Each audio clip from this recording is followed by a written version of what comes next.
Welcome to Decision Vision, a podcast series focusing on critical business decisions. Brought to you by Brady Ware & Company. Brady Ware is a regional, full-service accounting and advisory firm that helps businesses and entrepreneurs make visions a reality. Welcome to Decision Vision, a podcast giving you, the listener, clear vision to make great decisions. In each episode, we discuss the process of decision-making on a different topic from the business owner's or executive's perspective. We aren't necessarily telling you what to do, but we can put you in a position to make an informed decision on your own and understand when you might need help along the way. My name is Mike Blake, and I'm your host for today's program. I'm a director at Brady Ware & Company, a full-service accounting firm based in Dayton, Ohio, with offices in Dayton, Columbus, Ohio, Richmond, Indiana, and Alpharetta, Georgia.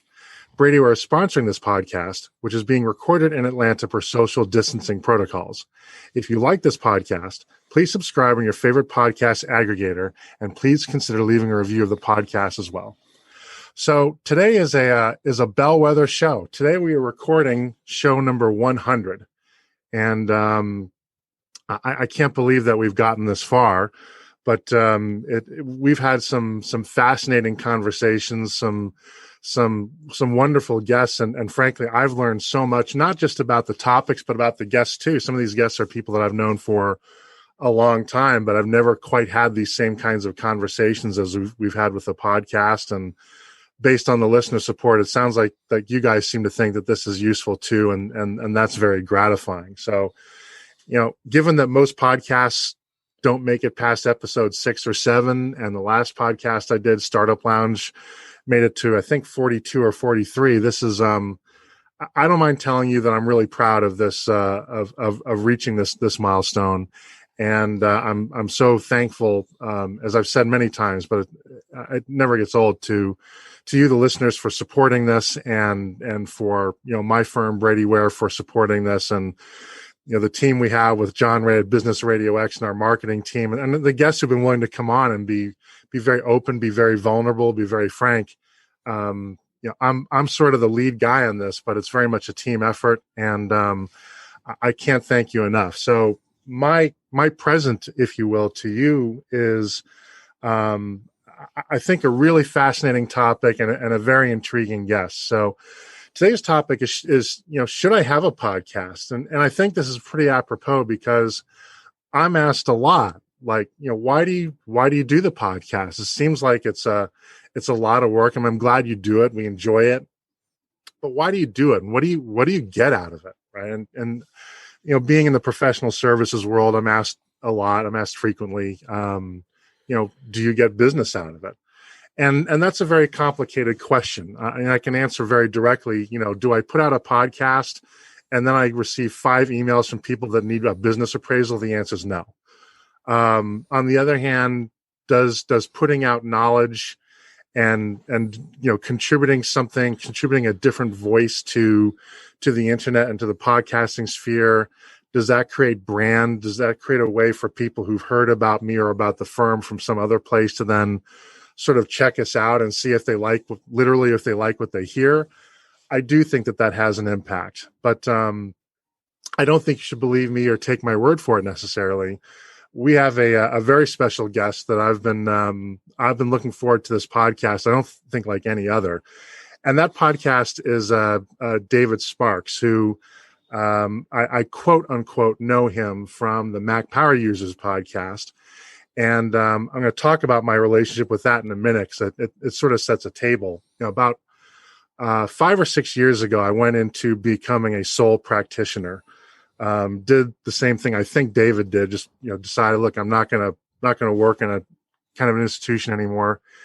And I spent most of my professional life in the IBM PC world. But what had happened about 2 days after I hung out my sole proprietor shingle, every computer in our house just decided it was just going to stop working. And here I am.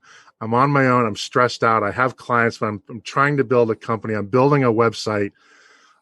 Every day a new page is being built. And all of a sudden I'm having to do tech support on my wife's computer and my 2 sons' computers, and even mine was acting up. And so what I did that day, or the next day, is I backed everything up that I could.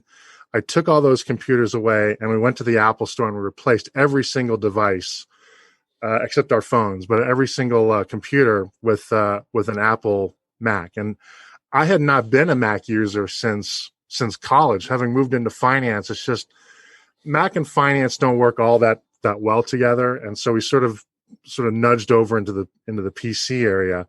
But that had cost me so much time and so much in terms of nervous mental energy that I just didn't know. It just was unsustainable. But I remember that Macs, no machine is perfect, but Macs just simply worked, and you just didn't have to worry about that stuff. And so we migrated over to Macs, but the last Mac operating system I had used, I think, was System 7, might have been System 8. And so how am I going to learn how to do all this? And I happened upon the Mac Power Users podcast, and back then they're in the 300s of episodes. And listening to that podcast was helpful, not just because they really were excellent in getting me up to speed in how to use a Mac and integrate it into business. But it's also a sneaky good business.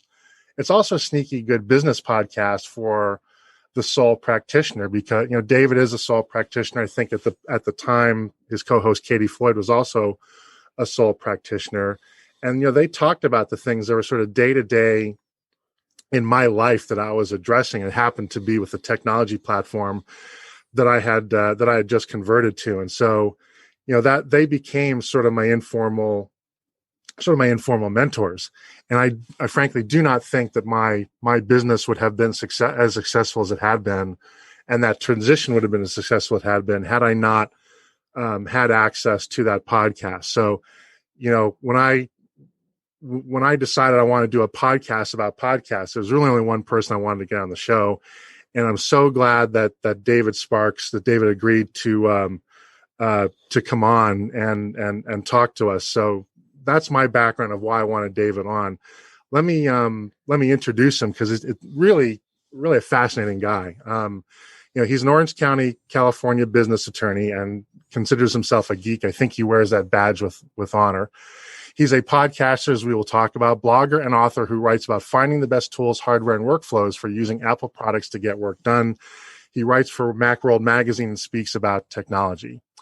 David has been a business litigation and non-litigation attorney for 27 years. His firm's name is Sparks Law, and is as comfortable working with multi-million-dollar firms as he is with a few guys in a laptop. That's California for you. One of his superpowers is using technology to secure the best outcomes for his clients. David helps clients negotiate and document agreements, catch and solve little problems before they become big problems, and generally helps his clients succeed.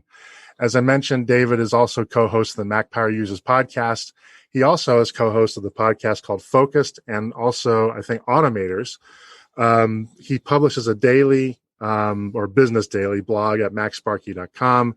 David has also published and continues to publish Apple device specific field guides and a gift wrapping field guide as well. That has also saved my bacon, because I am dreadful at that. And this year, I believe David has launched a YouTube channel. David Sparks, thank you for coming on the program, and welcome. Thanks. It's my pleasure to be here. Congratulations on episode 100. That is no easy feat. Well, thank you. As I mentioned, it's a team effort, but we got a way to go to catch up to you guys. You're on what, 569, something like that? Yeah, we're recording that today. I've honestly lost track. I think we're recording 570 something today. So yeah, we're up there. And hopefully we'll never catch up, because that means you'll never stop. So yeah, it's fun. I mean, I think that's one of the reasons why you get to episode 100 is you enjoy the process and you feel like you're making a difference. So you just, it's easy to keep going once you get that momentum rolling, just like anything in life, right? I think that is right. After a while, rather than the podcast being seen as something that you have to do, it's something that's just sort of baked into your DNA. And if you're not doing it, at least my body and my head sort of says, well, where is it? Yeah, like if you take a week or two off through the holidays, maybe you get ahead or whatever, and you feel itchy for it, then you know that it's got you. Yeah, I think that's right. So David, I sort of see you as a Mac guru. You have so many identities. We're going to go through these, and I think that's a fascinating story. But I want to ask, and I know this because I listen to the podcast, but our listeners maybe don't. What Apple devices are you using on a daily basis, and have you upgraded to Mac Silicon yet? Yeah, of course I got one of the very first Mac Silicon Macs. It's an amazing laptop. I actually am trying to scale back my talk about this computer because I just can't get over how good it is. Um, it's really fun when you are a fan of technology, when you see something revolutionary happen, because so much of technology is evolutionary. But what Apple did was just with one move, they doubled the battery life and tripled the power of a laptop. And it's just amazing, right? And the bar has been reset. So it's very exciting, and they're going to be expanding that Apple Silicon to other devices over the next year. So lots to look forward to if you're a geek right now. And it doesn't hurt. That's lots of content for the podcast. Yeah, that too. I mean, it is crazy. People have been talking about this and whispering about the idea that Apple would take the Intel chips out for years now. And Yep. One of the things I like about Apple, and there's plenty of things I don't like about Apple too, but one of the things I do like about it is they're a very deliberate company, and you can tell that they have literally years of work into this transition. But then one day they just say, "Hey, here it is," and wow, I mean, it is something else. Like I'm recording right now on an Apple Silicon Mac with this podcast, and I don't have the power plugged in. I've been making podcasts for over 10 years. This is the first time I've ever done it without the power plugged in. And I have no fear of losing battery throughout this recording, unless we talk for 10 hours. Well, we won't, because I know you have another. I would, but you shouldn't. So, I know that you have another podcast. But I do have to ask this as one quick follow up before we get into the podcast part. I know you've loved your iMac Pro. Is that going to get relegated, or in your world, is there a role for both did you get the Air or the MacBook Air or the MacBook Pro? I have a MacBook Pro, but I have, and as you mentioned earlier, I have an iMac Pro as well. So my computer setup, I'm a 2-computer person. I have a big one on my desk with a big 27-inch screen, and I have the laptop. I normally would be actually doing this recording on the iMac Pro, but the pandemic has brought my kids home from school, and I live in California, so our houses are small, and so I have to do the laptop in a bedroom of the house now for podcast recording. But no, to answer your question, I use the iMac Pro way more than the laptop because, the 27-inch screen is a complete game changer. I can have a Microsoft Word document and a web browser and 2 or 3 things on the screen at once. And I like a big window into my computer. So now switching gears, the thing about, I've listened to your podcast, as you know, for a long time. I've listened to Focused as well. But, one of the things that I enjoy about doing this podcast, even with people I know, I do some homework before the podcast and I learn about the guests. And even with people that I've known for years, I learned something new that I did not know about them. And, in your case, I mean, you do a lot of things. So do you have a day job? I mean, is there one thing that you describe as your day job, or how would you describe kind of what you do? It's kind of weird. And you were talking earlier about how, the transition of making podcasts turns into getting clients for your day job. And I could tell you stories about that. It does work, but it's a very indirect route. But I started out a lawyer who just had an itch to scratch about being a nerd. I never really thought of this as an alternate career. And then I just started writing, and that turned into book deals, and that turned into podcasts and all sorts of things. But I have really kind of balanced them out. I mean, I spend probably about, it's in the 50-50 range, but some weeks, the balance slides between one or the other, being a lawyer and being Max Sparky. But, it really is probably a bad idea to do 2 things. I mean, when you think about it, how do you manage 2 very different careers at the same time? But I also put very specific boundaries around them. There are things from Sparky that I turned down because I know I just don't have the time for it. And there are things as a lawyer, like I was a litigation attorney for 20 or so years. I went to court, shined my shoes, made my case.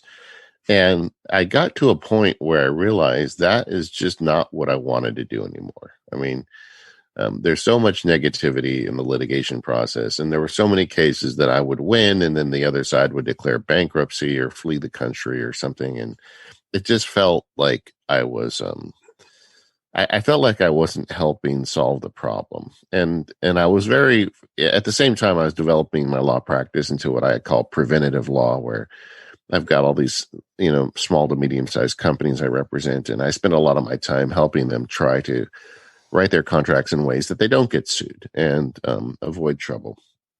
But the downside is, for a lawyer at least, litigation is like a bonfire of $100 bills. You make so much more money when you represent somebody in litigation.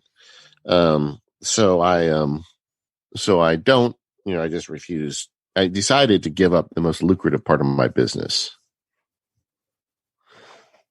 Well, for what it's worth, I'm right there with you. My nominal day job is in business appraisal, and you've probably used expert witnesses like me. Sure. And I stopped doing that about 3 years ago, for a lot of reasons. But one of them also was, I'm not sure as an expert I was ever solving a problem. Right? Yeah. I was trying to win. You're trying to win a case, and it's also one of the most lucrative gigs that you can get in my world. But it doesn't really just sort of resonate. I don't how am I going to say this? I don't look down on people that do this for a living. It's a necessary part of the legal system, but it's not just for me. It's also a grind. I would imagine if you were still in litigation, because of the nature of the cadence of the way that works, that would be very difficult to maintain one podcast, let alone multiple podcasts and ebooks and everything else that Sure. you do too, right? Yeah. I mean, the thing that really ended litigation for me was a case I was working. I have a lot of knowledge with trade secret law in California. That's a big deal. Yep. And I had a trade secret case, and I was deposing the other side, and he started to perjure himself. And then not only did he perjure himself, the lawyer, this young, dumb lawyer, went on the record and perjured himself as well. Lawyers shouldn't give testimony, but this guy, he was young and he didn't know any better.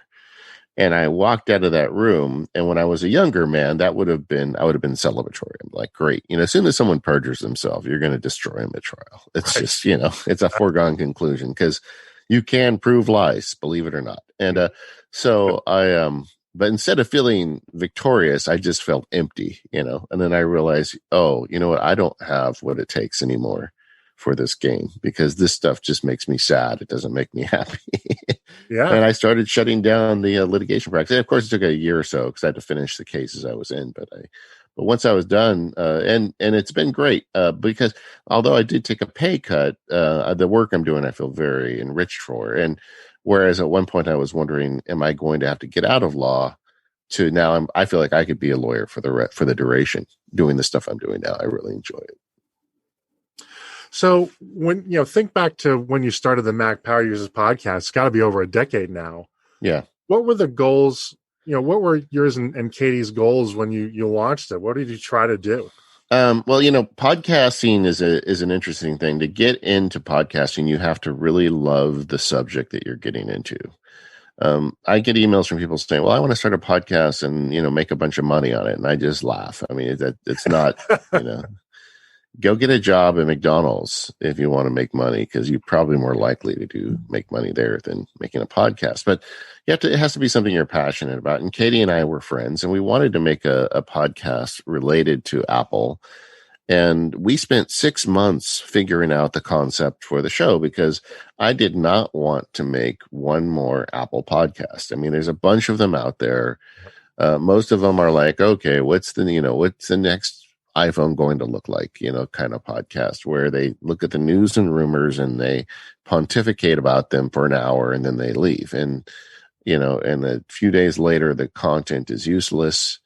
And it's just, the idea of talking talking news and rumors to me is like, what's the point? So I didn't want to make a show unless I thought we could bring something to the table. And at the time, friends of ours who had successful Apple podcasts were telling us, you're too late. You shouldn't do it anyway. There's already so many. What's the point? It's crazy. But I thought, well, if we had a different angle, if we could come to something. And then I asked myself, well, what is the podcast that I would like to listen to that doesn't exist now? And that's how I came up with the concept of Mac Power Users. And Mac Power Users is a show that takes on topics like, we'll spend 2 hours talking about how to get better at email, or we'll have a guest in that scores movies and find out what they use their technology, how they make a movie with their, musical score. So we try to find people who solve interesting problems or talk about solving problems with your technology. And Katie, my co-host at the time, said that's a great idea, but there's only like 10 shows and we'll run out of content. And now we're on 570, so it's all good. But I do think the trick is finding something you're passionate about, maybe bringing a different voice or different idea to the table. If you really want to, make a podcast that's going to make a difference. So one of the challenges we have on our show, and I think this is a common challenge, but I may learn something here, which is great, is, we struggle with tracking our audience engagement. How do we know how many people are actually listening, and, are we making that impact other than the emails we get and so forth? How do you, first of all, do you track it? Do you bother? And if so, how do you go about tracking it? Well, kind of. I mean, it's got a lot better. When we first started, the way Apple would distribute the podcast would be they'd break the audio file up into segments. So people, like for one podcast, people would have like 4 downloads. And then if you saw the download numbers, they'd be off because there'd be 4 downloads when there's just 1. Well, now we've figured out ways to actually track how many people are downloading. In terms of like audience engagement, like, do you know how many people skip ads or how many people stop halfway through? We don't know. And honestly, I think that's a feature, not a bug. I don't want to get real creepy with my audience about, how much they're listening to. I do know that people listen, that it helps people.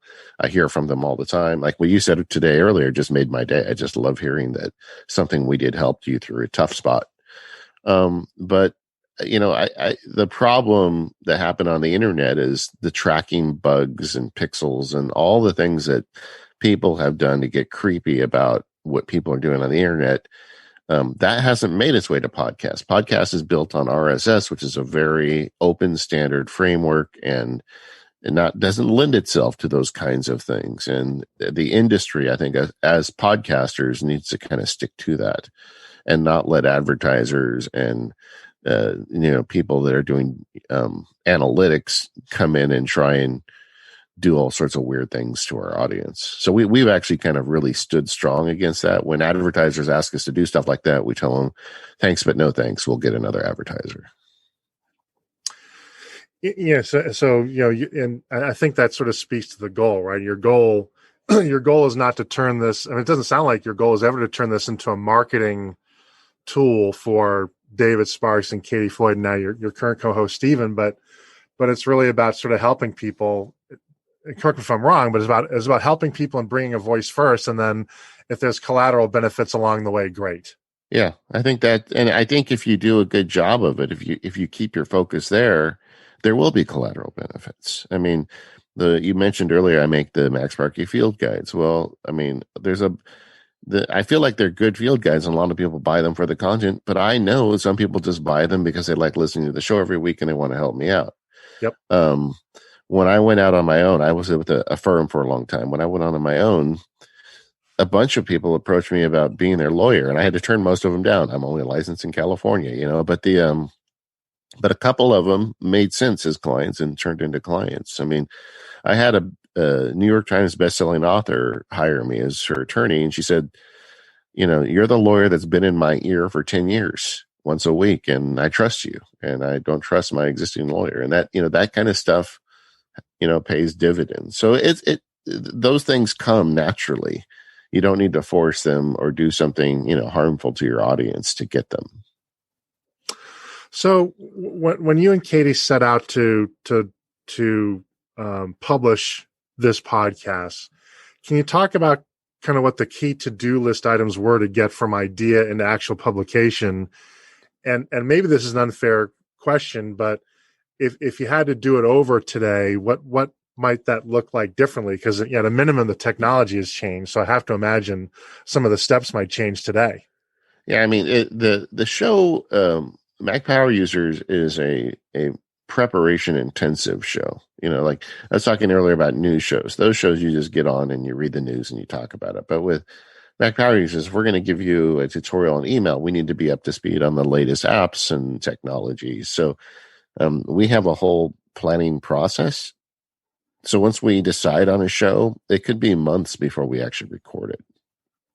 And we have an outline we share, and we, trade ideas back and forth. And, it just kind of, it evolves. Sometimes they come together quickly, and sometimes it's a little harder rowing. And, but, a lot of the work gets done before we even sit down at the microphone. And I think that's an important point that I want to sort of highlight to our audience is that, I see a lot of podcasts where or hear a lot of podcasts where it's obvious there's not a whole lot of preparation. And, you can tell, when people are prepared and they're not prepared. And look, there's some people that can they can turn on a microphone, record a show entirely extemporaneously, and they can pull it off. Now, most of those people wind up working in, professional radio or something. But, for the rest of us mere mortals, at least I can say for myself, for every hour show I record, there's probably about 5 hours of prep. And, maybe 3 to 4 hours of prep. And, with you as well, every show you got to become an expert, because you have to engage. If you have a guest, you have to engage with your guest at an expert level. You won't even ask the right questions. Yeah. Yeah. But that's the fun part. I mean, for me, and if it is for you, then you're you're doing the right thing. Now, why did you decide that you're going to do an interview show? You could have done a show where it's just sort of you and Katie or Steven talking, but you decided you're going to have a guest in the show each week, which does make the show, frankly, a bit more complex. Why did you decide to go that route? Well, the first year or so, Katie and I did it. It was just the two of us. And I felt like the audience was getting to know our opinions really well, but we don't have the only opinions on the planet. And I wanted to bring in outside people who were doing interesting things. I mean, when someone is a guest on a Mac Power Users Workflow show, there's really two fundamental questions. It's, what interesting thing do you do with your technology, and how do you do it? And we it's not every week. It's, usually we try to do it every other week, but sometimes, we'll do 2 or 3 in a row, and sometimes we'll go 2 or 3 weeks without doing one. But we find interesting people. Like we just interviewed Austin Mann, who's the guy, Apple gives him their iPhones early. He gets the pre-release iPhones, and he is an amazing travel photographer. And he took some of the iPhone cameras, and he hiked up the Narrows in Utah and took amazing pictures and showed what you can do with that camera. So I wanted to get him on the show, but we talked about what he did with the Utah trip. But we also tried to turn that into, hey, if you've got an iPhone, how do you take a better picture? And so, you just kind of figure out what the angle is. So that show turned into a photo tutorial as much as it did an interview. And so we do try to bring in people that have additional expertise or just a different look on things, because I feel like every show you can bring something that someone can get. I mean, my goal for the Mac Power Users, and frankly, every podcast I make, is that number one, high signal to noise, that if you listen, that, we goof off a little bit on microphone once in a while. That's kind of fun, but we also really want you to get good content. And the second big request for me is that every listener learn at least one thing useful in every show. And you never know what it'll be. But if you do it right, hopefully they get something out of it. Do you ever struggle to come up with topics? Do you ever find yourself, geez, what are we going to, and I guess you guys plan your shows out a long way in advance, but do you ever struggle for topics, or do you find that just the subject matter so easily lends itself well to topics that It's really more of a matter of just how to do the topic justice. Yeah, really, it's that latter, not the former. One of the great things, when we made the show, we called it Mac Power Users because Apple made Macs, but now they also make iPhones and iPads. Right. And if you read the news, maybe cars. I mean, I don't know, but so Apple comes up with all this new technologies, and that is just this constant source of material for the show. And then the underlying technologies are changing. Like we have done, I talked about the email show earlier. We've done 3 or 4 of them over the 10-year run of the show because every few years, email technologies change a lot. And, people are trying to make it better, and we want to bring the audience up to the latest and greatest. So some topics we go back to once in a while. Some things kind of come out of nowhere, but we really never have a problem finding topics. So what do you find is the most challenging part about maintaining the podcast? I think, and the advice I give to anybody who wants to get into a podcast is you absolutely have to bring consistency to the audience. If you make a podcast and you record and release one, every blue moon, you're never going to hold on to an audience because they want consistency. Like Mac Power Users drops every Sunday at 3 p.m. Pacific. And if you're a listener, you're going to have it in your car on Monday morning. I guess that's not as many people driving right now with the pandemic, but either way, that Monday morning when you do whatever you do, that there'll be a new episode of Mac Power Users there for you. And I think if you want to get into this racket, you need to really, make a promise with your audience that you can keep. Now, maybe that means you just release once a month or once every 2 weeks, but be clear and stick to your schedule. And that's a hard part because, things happen in life and you get busy. And, like me, I had, like you too. I mean, you have other career that sometimes takes priority, but, you still got to make time and do it. Yeah, I think that's right. Is that getting into the rhythm of just committing to be there. And I underestimated how important this was. And our producer, John's been really helpful in terms of educating me on how important that is. But as I add podcasts, I listen to more podcasts than I probably should even admit, let alone do. But I do look before I add that podcast, before I'm going to invest in this, are they still active? Do they publish regularly? Or is it, just once every once in a while when they feel like it? Because then I feel like I'm kind of setting myself up for disappointment. And there are enough opportunities to be disappointed in life that I don't need to make a podcast subscription a contributor to that. Amen.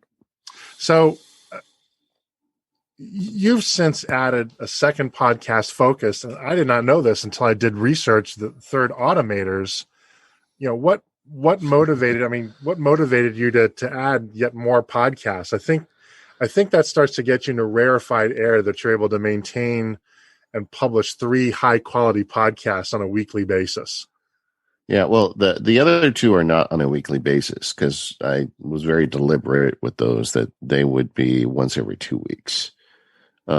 So the way I manage the production is that every week I'm working on 2 podcasts, Mac Power Users and one other.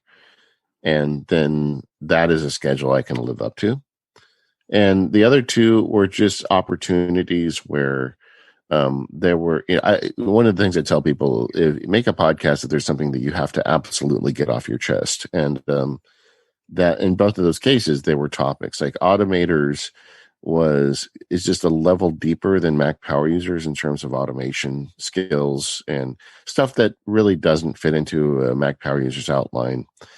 And then Focused is, I also have the productivity bug, how do you be more productive? And I feel like that, productivity really is the wrong word. I feel like right now in this day and age, the real superpower is the ability to focus on one thing because we've got all these digital, things that want to reach out to us, Facebook and Instagram and all these things that can grab your attention. And I think there's a real crisis for people trying to hold on to their focus. And so it was something I had to get on my system. So we make a show talking about that.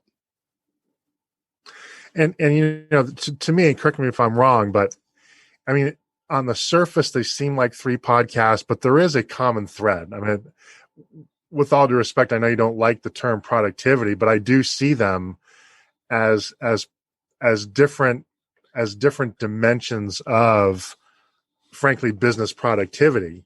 One happens to be through technology, another happens to be through process, another happens to be through mindset.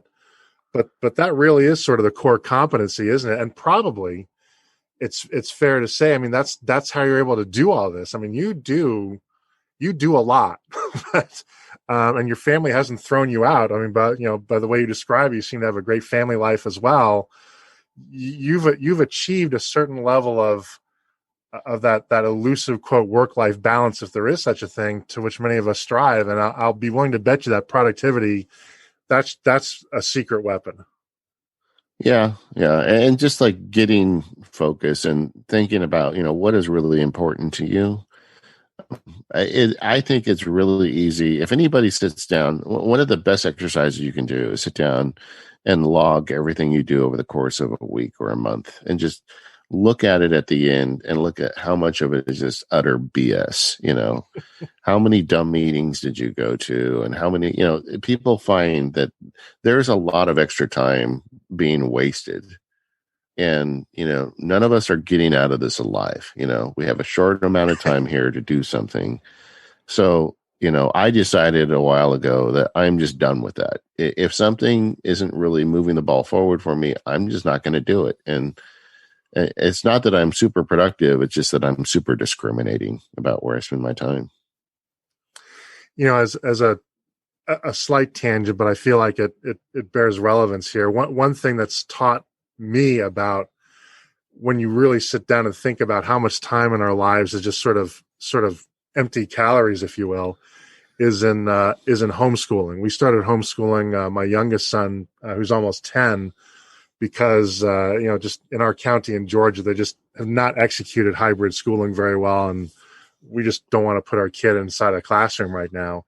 And when you start homeschooling, you realize just how much time in a school day is wasted, between, I guess, settling in between classes and having to go only as quickly as the slowest learner in the class, et cetera, et cetera. We find and it's not that my son's a genius. We don't think that, but it's that just through squeezing all that out, we get through easily a very rigorous school day in about 3 hours. And then we're kind of, well, now what do we do with them? So it sounds like you found that as well, kind of in other aspects of your life, and that, technology focus and automation has helped you kind of maximize that.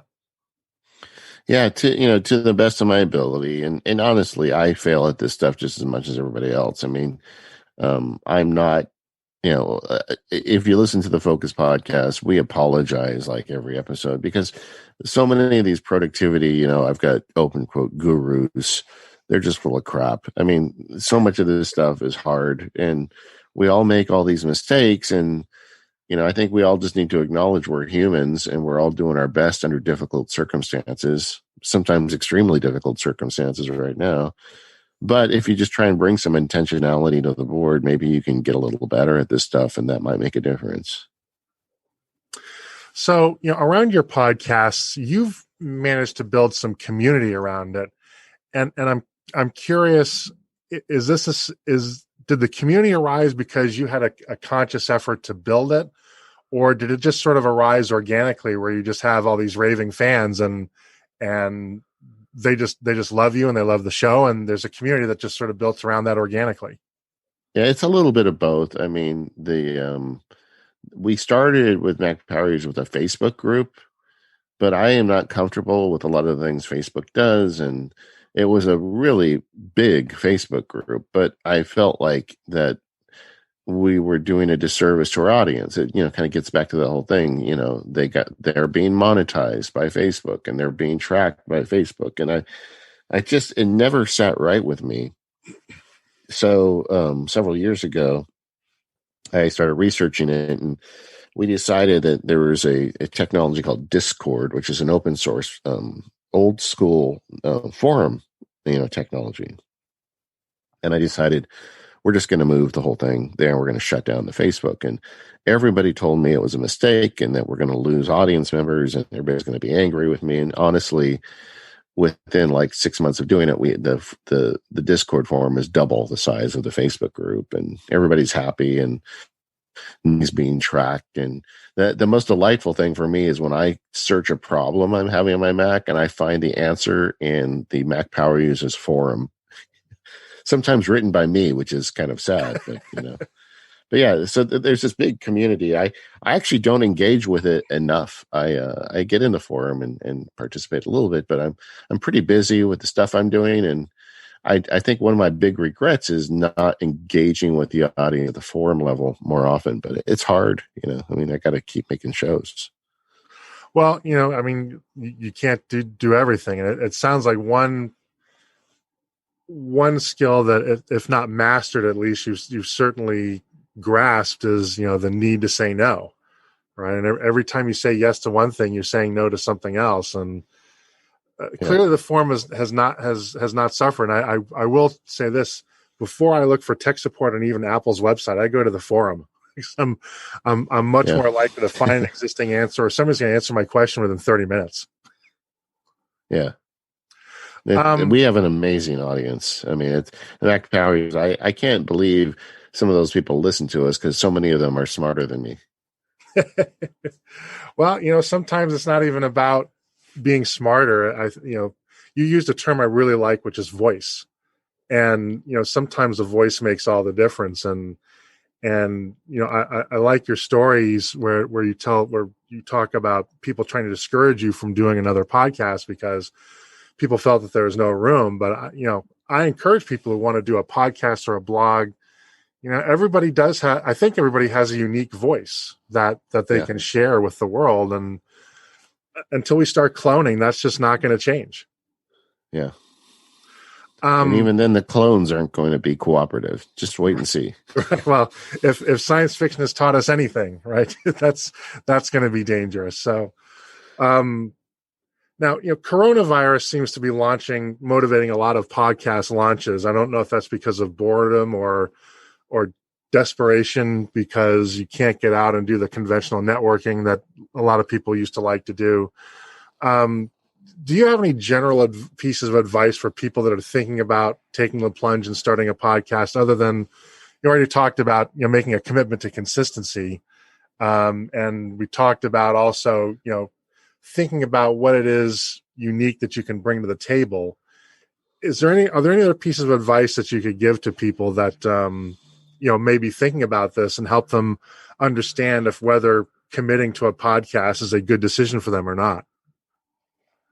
Well, I think, like I said, come up with a concept and commit to it. But I think the other mistake a lot of people make is they run out and they buy a lot of equipment they don't need. If you're starting a new podcast, there are articles out there that will tell you what gear to buy, and don't start with the most expensive stuff. For many years at the beginning of Mac Power Users, I made it on a $200 USB microphone and a pair of headphones I bought at Target, and it was just fine, So, and I've upgraded the equipment, gradually over the years because I got more invested in it and I wanted to kind of up the game. But getting into the equipment early is like the guy who buys the $400 running shoes before he's actually gone out and started running, and you don't want to do that. So take your time, get your idea together, get a basic set of equipment, but get some equipment. I guess the flip side of this, don't just talk into your internal microphone, because there are plenty of people with good ideas that won't get enough equipment to make a listenable podcast, And but the great thing is these days there's so many resources on the internet that can help you. So it's just not that difficult. I mean, you can do it. Yeah, I mean, for my own home studio, this Blue Yeti microphone was $90 on sale, and it does the job. It is fun to go out and buy all that stuff, but then it can be kind of daunting. And by the way, too, if you buy all that complicated stuff, you got to figure out how to set it up. And if you've never worked with a mixing board before or something, or an audio interface, all of a sudden that stuff may never get used. Yeah. And Well, I just updated my my microphone interface, and literally just like in the last 2 weeks, and I still haven't figured out how to get audio out of it. So I've got my headphones plugged into my Mac right now because I got to set aside an hour to figure out this thing. That's not the stuff you want to be doing when you first start making a podcast.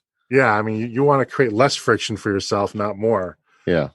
But building upon that, actually, I mean,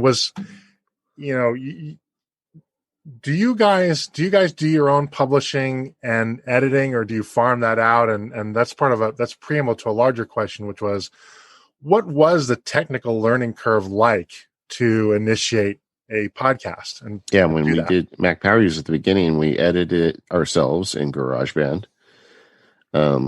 There was a great app, and it just came back, called Levelator. And so we would do the edit in GarageBand, then we would run this app called Levelator, and it's now in the Mac App Store, so that's awesome.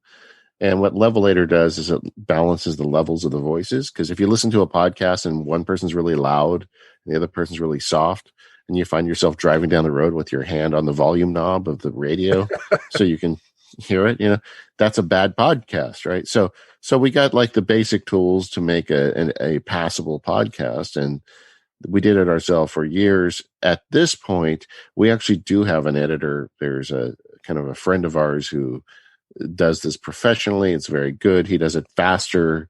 And if you look at, the value of our time, it's much cheaper to pay him to do it. So we don't do the edit anymore, but because we spent all those years doing the edits, we give him very good notes, and he knows exactly what to do, and we've kind of got a good relationship. But when you're starting out, you don't need to go hire an editor. You can do it yourself. But if you want to, there are a lot of people out there on the internet that for money will do the edit for you. That's the thing holding you back. Yeah, and if it's basic editing, it doesn't have to be somebody who's, $100 an hour. You can get somebody on Fiverr, for example, that can do a creditable job if you're not getting too fancy. Yeah, and podcasts don't need to be that fancy. No, not generally. So you talked a little bit in passing about sponsors, and I would like to ask that, because I do believe you do have sponsors, but yeah, you don't take everyone that necessarily wants to come on because the creepometer sort of goes where you don't want it to go. But at what point does a podcast become sponsorable? And maybe you can talk about what point did your podcasts start to attract the interest of paying sponsors?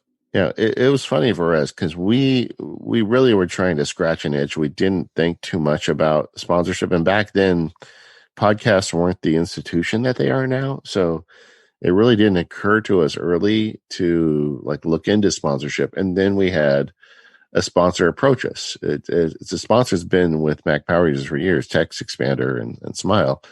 They wrote us and said, "Hey, we'd like to sponsor your show." And we said, "Well, we've never had a sponsor. How much should we charge you?" That was our response to them, because we didn't know, And over the years, we've got better at it. The thing with sponsorship is, there isn't that many analytics about podcasts, but you do have a pretty good idea how many people are downloading your show if you have any sort of distribution system. So you've got those numbers. And the point I always make to sponsors is, with a podcast, you're buying into a trust level between the host and the audience, because the audience has a trust level for the host because they've been listening to this person for some time. So that's what you're paying for. And as a result, if it's a new sponsor, we always insist on testing the product and looking into it. We don't just take anybody that comes on, because the trust level with the audience is way more important than